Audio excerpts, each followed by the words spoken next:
Specially उन students और parents के लिए जो एमबीबीएस एडमिशन और नीट 2026 काउंसलिंग को लेके सीरियस है। Recently NMC national medical commission की तरफ से कुछ नया नोटिस आए हैं 7 जनवरी 8 जनवरी और अब लेटेस्ट अपडेट जो directly MBBS seats recognition fees और मेडिकल कॉलेज से रिलेटेड है। तो आज हम सिंपल लैंग्वेज में समझेंगे एनएमसी एक्चुअली कहना क्या चाहता है। रिकॉग्नाइज वाइज परमिटेड सीट्स का रियल मीनिंग, स्टूडेंट्स को डरने की ज़रूरत नहीं है और फ्यूचर एमबीबीएस एडमिशन पर इसका क्या इम्पैक्ट पड़ेगा। सबसे पहले एनएमसी का कंसर्न क्या है। एनएमसी के अंदर जो बोर्ड होता है UGMEB under graduate medical education board, उनके पास काफ़ी ज़्यादा एप्लीकेशन आ रहा है मेडिकल कॉलेजेस की तरफ से सीट इंक्रीज के लिए, रिकॉग्निशन के लिए, फीस अप्रूवल के लिए। प्रॉब्लम ये है कि क्वांटिटी बढ़ रही है, क्वालिटी नहीं। एनएमसी क्लियरली कह रहा है कि मेडिकल एजुकेशन का स्टैंडर्ड मेंटेन होना चाहिए, सिर्फ कॉलेज खोल देना काफ़ी नहीं है। Infrastructure, faculty, hospital exposure, teaching quality सब मैटर करता है। एनुअल डिस्क्लोजर रिपोर्ट का रूल की अगर बात की जाए, अब हर मेडिकल कॉलेज को हर साल एक एनुअल डिस्क्लोजर रिपोर्ट सबमिट करनी होगी। इसमें इंक्लूड होगा एमबीबीएस कोर्स के लिए exact fees, online fees detail, college का एकेडमिक और इंफ्रास्ट्रक्चर स्टेटस, और ये रिपोर्ट एनएमसी के ऑफिशियल पोर्टल पर अपलोड करनी कंपलसरी है। मतलब अब कॉलेजेस मानमानी फीस नहीं ले सकती, सब कुछ ट्रांसपेरेंट होना चाहिए। सबसे बड़ा doubt recognise versus permitted seats की, ये सबसे कॉमन क्वेश्चन होता है पेरेंट्स का। परमिटेड मेडिकल कॉलेज सेफ है या नहीं, कल को कॉलेज बंद हो जाए तो डिग्री का क्या होगा। एनएमसी ने इसको क्लियरली क्लैरिफाई कर दिया है।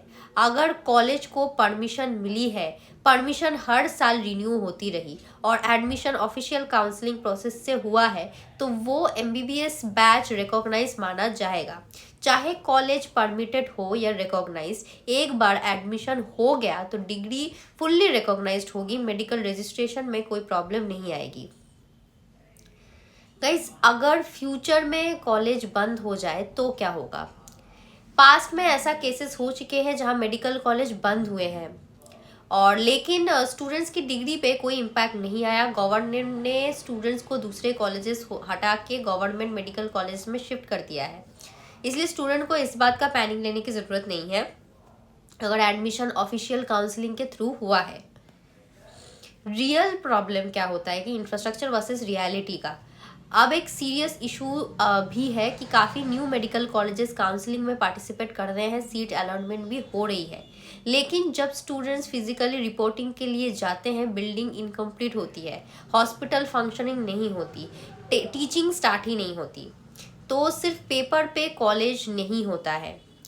ये ट्रेंड डेंजरस है क्योंकि एमबीबीएस सिर्फ डिग्री नहीं है, ये करियर प्लस पेशेंट रिस्पॉन्सिबिलिटी का मैटर है। स्टूडेंट्स और parents already huge money invest कर रहे होते हैं। इंडिया को मेडिकल कॉलेजेस की ज़रूरत है, लेकिन अच्छे क्वालिटी मेडिकल कॉलेजेस की। 7 नंबर पे है जनवरी और लेटेस्ट नोटिस का मेन पॉइंट। एनएमसी ने क्लियरली बोला है मेडिकल कॉलेजेस को अभी एमपी सीट रिकॉग्निशन के नए प्रपोजल भेजने से रोका गया है, लेकिन एनुअल डिस्क्लोजर रिपोर्ट कंपलसरी है, फीस डिटेल्स देनी ही होंगी। रीज़न ये है कि कॉलेज 100 सीट्स को 150 से 200 करने का प्रपोजल भेज रहे हैं, फीस इंक्रीज का प्रेशर आ रहा है, क्वालिटी कॉम्प्रोमाइज़ हो रही है। सीट इंक्रीज अच्छी बात है, लेकिन स्टैंडर्ड के साथ। स्टूडेंट्स के लिए फाइनल एडवाइस, जो एडमिशन ऑफिशियल काउंसलिंग से मिलेगा वो सेफ है।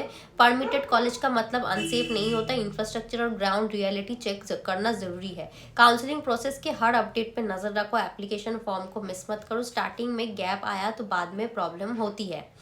कंक्लूशन मैं यही बोलूँगी कि एनएमसी का फोकस क्लियर है, transparency, quality medical education, student protection और स्टूडेंट का फोकस होना चाहिए। Right information, right time decision, no panic, only planning. ऐसे ही इंपॉर्टेंट नीट 2026 और एमबीबीएस काउंसलिंग अपडेट्स के लिए कनेक्टेड रहिए।